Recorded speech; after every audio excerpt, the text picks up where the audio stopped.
আসসালামু আলাইকুম প্রিয় চাকরিপ্রার্থী ভাই ও বোনেরা। আজকে আপনাদের মাঝে আরো একটি নতুন ভিডিও নিয়ে হাজির হলাম। আর এই ভিডিওতে আজকে আলোচনা করব গণ কল্যাণ ট্রাস্টে একটা নিয়োগ বিজ্ঞপ্তি নিয়ে বিস্তারিতভাবে আলোচনা করার চেষ্টা করব। আপনারা যদি ধৈর্য সহকারে সম্পূর্ণ ভিডিওটা দেখেন আশা করি নিরাশ হবেন না। তো দেখেন বিজ্ঞপ্তিতে তারা কি বলছে।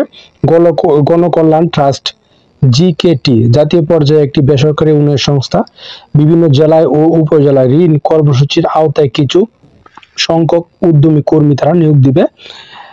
এখানে পদ সংখ্যা 100 জন লোক নিবে। একটি মাত্র পদে ক্রেডিট অফিসার, এই পদে তারা 100 জন লোক নিবে এবং এই পদে যদি আপনি আবেদন করতে চান তাহলে আপনার স্নাতক ডিগ্রি পাস হতে হবে এবং নারী প্রার্থীদেরকে তারা অগ্রাধিকার দিবে এবং কম্পিউটার পরিচালনা আপনাকে ধারণা থাকতে হবে এবং বেতন প্রদান করা হবে শিক্ষানবিশকাল 6 মাসে 18,000 টাকা এবং স্থায়ীকরণের পর আপনাকে 25,000 টাকা তারা বেতন দিবে।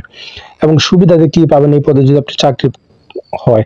চাকরি স্থায়ী হওয়ার পর পিএফ, গ্র্যাচুইটি, বছরে 2টি উৎসব, বোনাস, বৈশাখী ভাতা, কৃতিত্ব প্রণোদনা ও কর্ম এলাকায় বিনা খরচে একক আবাসন সুবিধা সহ মূল্যায়ন ভিত্তিতে বার্ষিক ইনক্রিমেন্ট আপনাকে প্রদান করা হবে। এবং সাক্ষাৎকারের সময় প্রয়োজনীয় মূল কাগজপত্র সঙ্গে নিয়ে আসতে হবে এবং ফটোকপি সত্যায়িত করা আবেদনপত্রের সঙ্গে সংযুক্ত করতে হবে এবং পূর্ণাঙ্গ জীবন বৃত্তান্ত, মোবাইল নম্বর সহ সকল শিক্ষাগত যোগ্যতা সত্যায়িত সনদপত্র, চেয়ারম্যান বা ওয়ার্ড কমিশনার কর্তৃক নাগরিকত্বের সনদ, জাতীয় পরিচয়পত্র সত্যায়িত ফটোকপি, সদ্য তোলা 2 কপি পাসপোর্ট সাইজের রঙিন ছবি সঙ্গে নিয়ে আসতে হবে। এবং আবেদন প্রক্রিয়ায় গণকল্যাণ ট্রাস্ট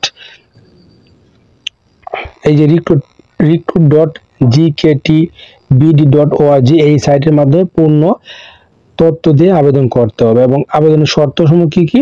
সংস্থার নিয়ম অনুযায়ী 20,000 টাকা ফেরতযোগ্য জামানত প্রদান করতে হবে এবং জমাকৃত টাকার উপর 5-6% সুদ প্রদান করা হবে। এবং সাক্ষাৎকার করার পূর্বে রেজিস্ট্রেশন ফি বাবদ 100 টাকা জমা দিতে হবে এবং নিয়োগের সকল কার্যাদি সংস্থার নিয়ম বিধি অনুযায়ী পরিচালিত হবে। এবং নির্বাহী পরিচালক গণকল্যাণ ট্রাস্ট 10/1 অমর্ত্য সেন সড়ক, পূর্ব দারসা, মানিকগঞ্জ বরাবর নির্ধারিত ফর্মে আগামী 29 আগস্ট 2024 তারিখের মধ্যে আপনাকে আবেদনটা করতে হবে।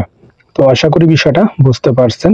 আপনারা প্রথমে এই নিয়োগটা সম্পর্কে ভালোভাবে খোঁজ খবর নেবেন, তারপর নিয়ে বুঝে শুনে অবশ্যই নিজ দায়িত্বে আবেদনটা করে ফেলবেন।